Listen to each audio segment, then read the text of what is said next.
CP అధినేత YS Jaganmohan Reddy ఇవాళ ఇడుపులపాయలో పర్యటించనున్నారు. దివంగత మహానేత వైఎస్ఆర్ 75వ జయంతి కార్యక్రమంలో పాల్గొననున్నారు. వైఎస్ఆర్ ఘాటు వద్ద జగన్ నివాళులర్పించనున్నారు. మరి కాసేపట్లో ఆయన వైఎస్ఆర్ ఘాటు వద్దకు చేరుకోనున్నారు. అక్కడ ప్రత్యేక ప్రార్థనలు చేయనున్నారు.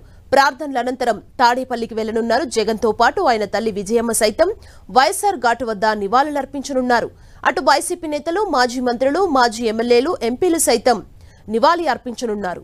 3 రోజుల పర్యటనలో భాగంగా ఆదివారం జగన్ పార్టీ నేతలను, కార్యకర్తల్ని క్యాంపు కార్యాలయంలో కలిశారు. వారి నుంచి వినతులు స్వీకరించారు.